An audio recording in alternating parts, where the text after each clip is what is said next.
Hello friends, welcome to ITI platform IQ। आज हम पढ़ेंगे हीट ट्रीटमेंट के बारे में, यानी कि ऊष्मा के बारे में।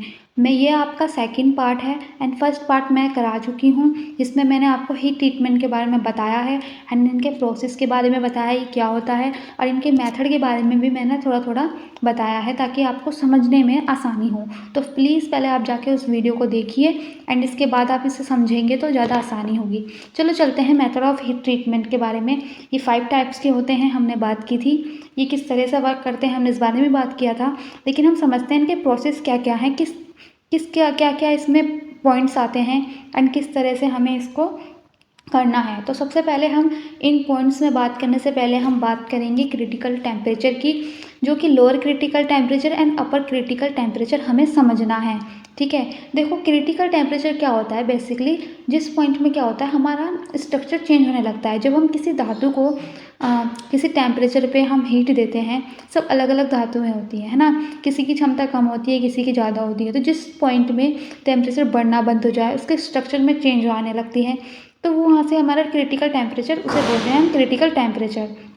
ठीक है, तो इसमें क्या है, 2 टाइप्स के हमें डिवाइड कर चुके हैं क्रिटिकल टेम्परेचर को, lower critical temperature and upper critical temperature. बात करते हैं लोअर क्रिटिकल टेम्परेचर क्या है।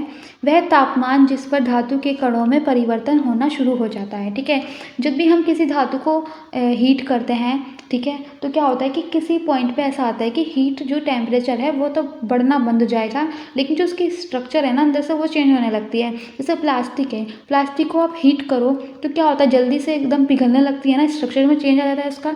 ऐसी धातु होती है, जब हम उसको हीट करते हैं तो एक पॉइंट ऐसा आता है कि उसके स्ट्रक्चर में चेंज होने लगता है। वही पॉइंट जो है उसे बोलते हैं लोअर क्रिटिकल टेम्परेचर। अब बात करते हैं अपर क्रिटिकल टेम्परेचर। जिस तापमान पर कार्बन पूरी तरह से आयरन में घुल जाता है एवं स्टील की संरचना में परिवर्तन होना बंद हो जाता है, अपर क्रिटिकल टेम्परेचर कहलाता है। ठीक है, अब ये हमने समझा lower critical temperature and upper critical temperature. देखो बात करते हैं स्टील की। तो स्टील जो है लोअर क्रिटिकल टेम्परेचर में कितना होता है, 723 डिग्री सेल्सियस। ठीक है, ये बात नोट कर लेना, आपके एग्जाम में भी पूछी जा सकती है। एंड जो आपका स्टील है वो आपका अपर क्रिटिकल टेम्परेचर होता है 800 डिग्री सेल्सियस। ठीक है, ये आपके थे कुछ पॉइंट्स। इसमें ये भी किसी किसी थ्योरी में ये भी है कि 723 डिग्री से जो भी ज़्यादा टेम्परेचर है वो अपर क्रिटिकल टेम्परेचर में आएगा, 723 डिग्री से कम जो है वो लोअर क्रिटिकल टेम्परेचर में आएगा। अपनी अपनी थ्योरी बुक में अपने अकॉर्डिंग दे रखी है, तो हमें इस बात को समझना है कि क्या है। आई होप कि आपको समझ आया होगा कि दोनों चीज़ें क्या हैं। अब चलते हैं आगे, एनीलिंग प्रोसेस। ठीक है, सबसे पहले हम एनीलिंग प्रक्रिया के बारे में समझेंगे। ठीक है, जैसा कि मैंने आपको बताया था कि एनीलिंग प्रोसेस क्या होता है। जब हम किसी भी जॉब को है ना धातु को भट्टी में डालते हैं, हीट करते हैं, तो हीट करने के बाद जब वो अपने पोजीशन में आ जाती है, पूरी तरह से हीट हो जाती है, रेड हो जाती है, अब उससे और ज़्यादा हीट नहीं कर सकते, लास्ट होता है, तो हम क्या करते हैं, उसको हमें ठंडा करना होता है। तो ठंडा करने के लिए हम उसे बाहर नहीं निकालते, एयर में नहीं रखते, उसको वहीं भट्टी में ही छोड़ देते हैं। जब भट्टी धीरे धीरे ठंडी होती है तो हमारा जॉब भी अपने आप ठंडा हो जाता है। या फिर क्या करते हैं, इसमें दे रखा है, फिर क्या करेंगे, किसी रेत, चूने या राख में इसको दबाकर ठंडा कर देंगे, अपना आप ही वो ठंडा हो जाएगा। ठीक है, चलो देखते हैं इसमें क्या है। जिस जॉब की एनीलिंग करनी होती है उसे धीरे धीरे एक समान रूप से उचित तापमान तक गर्म करते हैं एवं उसके बाद जॉब को धीमी गति से ठंडा करते हैं। जॉब को धीमी गति से ठंडा करने के लिए भट्टी में ही छोड़ देते हैं या फिर भुजे हुए चूने, रेत या राख में दबाकर रख देते हैं। ठंडा होने के बाद जॉब की कठोरता समाप्त हो जाती है एवं वह मशीनिंग करने योग्य नरम हो जाता है। ठीक है, चलो ये बात थी हमारी एनीलिंग प्रोसेस की। अब समझते हैं इसमें एक चीज़ होती है, जो स्टील का जब हम यूज़ करते हैं तो हमें पता है, देखो स्टील आपने पढ़ा होगा शायद। देखो स्टील क्या 2 टाइप्स के होते हैं, एक होता है प्लेन स्टील, एक होता है एलॉय स्टील, है ना। जो प्लेन स्टील होते हैं वो आपके 3 पार्ट में डिवाइड है, low carbon steel, high carbon steel and medium carbon steel, है ना। तो इसमें जो है आप 2 तरीके जो स्टील यूज़ होते हैं, एक होता है low carbon steel and high carbon steel, है ना। यहाँ लो कार्बन स्टील आएगा। ठीक है, तो इसमें क्या होगा, इसमें देखो क्या दे रखा है, जब हम लो कार्बन स्टील यूज़ करते हैं तो उसको कहते हैं उच्च क्रांतिक ताप, यानी कि हायर क्रिटिकल टेम्परेचर से। अभी हमने पढ़ा हायर क्रिटिकल टेम्परेचर क्या होता है। ठीक है, उस पॉइंट से 40 से 50 डिग्री सेल्सियस ऊपर तक गर्म करते हैं। अगर आप लो कार्बन स्टील का यूज़ कर रहे हैं एनीलिंग प्रोसेस में, तो क्या करेंगे, हायर क्रिटिकल टेम्परेचर से 40 से 50 डिग्री सेल्सियस ज़्यादा हम उसे गर्म करेंगे और उसके बाद बहुत ही धीरे धीरे धातु खंड को ठंडा करेंगे। ठीक है, ये बात थी आपकी लो कार्बन स्टील की। अगर आप हाई कार्बन स्टील का यूज़ करते हैं एनीलिंग प्रोसेस में, तो उसमें लो क्रिटिकल टेम्परेचर से 40 से 50 डिग्री ऊपर तक गर्म करेंगे और फिर इसे राख या रेत में ठंडा करेंगे। ठीक है, वैसे एनीलिंग प्रोसेस में 2 टाइप्स की प्रोसेस होती है, जो कि full annealing and process annealing है। आपकी बुक में नहीं दिया है तो आपको इतना ही पढ़ना है, इतना ही पढ़िए, इतना ही आपके एग्जाम में आएगा। ठीक है, तो ये आपने समझ लिया लो कार्बन स्टील का यूज़ किस तरह से होगा एंड हाई कार्बन स्टील का यूज़ किस तरह से होगा। ठीक है, चलो बढ़ते हैं, हमारी प्रोसेस खत्म हो। यहाँ पे देखते हैं हम उद्देश्य क्या है, हम क्यों एनीलिंग प्रोसेस करते हैं।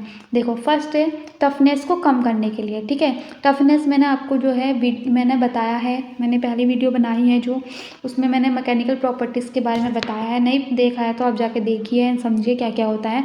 तो यहाँ टफनेस है तो टफनेस को कम करते हैं।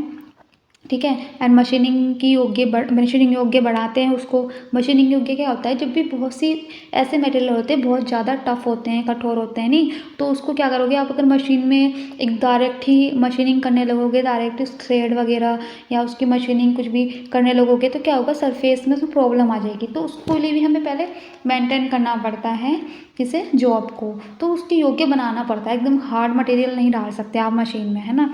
तो ये चीज़ है कि मशीनिंग करने योग्य बनाना एंड तन्यता डक्टिलिटी को बढ़ाना। ठीक है, डक्टिलिटी में बताया क्या होता है, आपको पता है प्रॉपर्टीज़ में। अगर आपने नहीं देखा है तो मैं फिर से बोलूँगी कि जाके इस वीडियो को देखिए एंड पहले मैकेनिकल प्रॉपर्टीज़ पढ़िए, समझिए। ठीक है, हर जगह यूज़ होगी मैकेनिकल प्रॉपर्टीज़ आपकी। ठीक है, अब आगे है आपका फोर्थ, विद्युत एवं चुंबकीय गुणों में वृद्धि करना एंड फिफ्थ है आपका आंतरिक प्रतिबल दूर करना एंड सिक्स है आपका धातु से गैसों को दूर करना। ये तो थी आपकी कुछ खास बातें एनीलिंग प्रोसेस के बारे में कि हम क्यों करते हैं, ये आपके उद्देश्य थे। चलिए, यहीं पे हमारा एनीलिंग प्रोसेस होता है समाप्त। अब आके देखते हैं हम annealing process.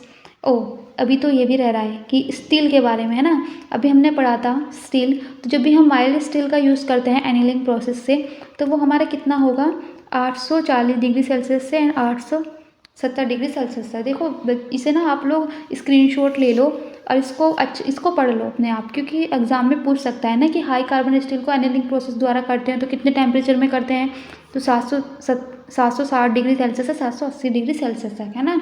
Medium carbon steel को करते हैं तो 780 डिग्री सेल्सियस से 840 डिग्री सेल्सियस तक। ठीक है, स्टील के बारे में मैं कोशिश करूँगी आपकी एक वीडियो बना दूँ जो कि स्टील के बारे में थोड़ी डीपली नॉलेज आपको मिले, अगर आपने नहीं देखा, पढ़ा नहीं है तो।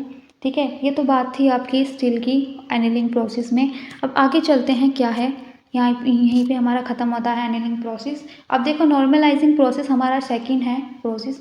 इसमें क्या है, ऐसी प्रक्रिया जिसमें धातु के उच्च क्रांतिक तापमान से 40 से 50 डिग्री सेल्सियस ऊपर तक गर्म किया जाता है, फिर वायु में ठंडा करने के लिए छोड़ दिया जाता है। ठीक है, देखो उसमें तो क्या था, वो स्वयं ठंडी हो रही थी धीरे धीरे अपने आप। अब इसमें क्या करते हैं, धातु को हीट करने के बाद उसे भट्टी से निकाल देते हैं। निकालने के बाद एटमॉस्फेयर एयर में जो नॉर्मल टेम्परेचर होता है उसमें छोड़ देते हैं। ठीक है, एयर के द्वारा उसे ठंडा करते हैं। ये प्रोसेस आपकी नॉर्मलाइजिंग प्रोसेस है, जो कि नॉर्मल प्रोसेस है। ठीक है, तो इसे याद रख सकते हो आराम से इजीली। और इसमें जो थ्योरी है, इसमें क्या है, हाई क्रिटिकल टेम्परेचर से आपको 40 से 50 डिग्री ऊपर तक गर्म किया जाता है, इसमें लिखा है। ठीक है, ये थी आपकी नोट करने की पॉइंट। ठीक है, समझ आया आपको नॉर्मलाइजिंग प्रोसेस क्या है। हीट में आपने हीट किया उसे, जॉब को आपका भट्टी में हीट किया, हीट करने के बाद आपने क्या किया, उसको बाहर निकाल के एयर में, एटमॉस्फेयर में ही ठंडा कर दिया। ये आपकी डिफरेंस थी जो आपकी एनीलिंग प्रोसेस से है। ठीक है, अब इसका उद्देश्य क्या है, पर्पस क्या है, धातु की टफनेस बढ़ जाती है। ठीक है, टफनेस मैंने बताया है आपको मैकेनिकल प्रॉपर्टीज़ में क्या होता है, टफनेस बढ़ जाती है, धातु की सामर्थ्य यानी कि स्ट्रेंथ बढ़ जाती है ना, स्ट्रेंथ बढ़ जाती है और मजबूत हो जाता है धातु आपका, मशीनिंग करने योग्य हो जाता है। ठीक है, मशीनिंग योग्यता बढ़ जाती है इसकी।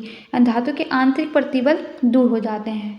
आंतरिक प्रतिबल होता है स्ट्रेस होता है ना, स्ट्रेस की वजह से जो है मटेरियल थोड़ा आपका प्रॉब्लम करता है ना, तो वो चीज़ें दूर हो जाती हैं। ठीक है, तो ये सब चीज़ें थी आपकी नॉर्मलाइजिंग प्रोसेस। हमने 2 प्रोसेस पढ़ लिए, एनीनिंग प्रोसेस एंड नॉर्मलाइजिंग प्रोसेस। बाकी जो आपकी 3 प्रोसेस हैं वो आपको मैं नेक्स्ट वीडियो में बताने की कोशिश करूँगी।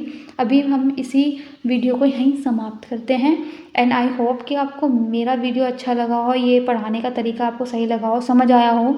तो प्लीज़ वीडियो को like and share and subscribe please कर दीजिएगा। मैं ऐसी वीडियो और लाऊंगी एंड और नॉलेज आपकी बढ़ाऊंगी and thank you for watching.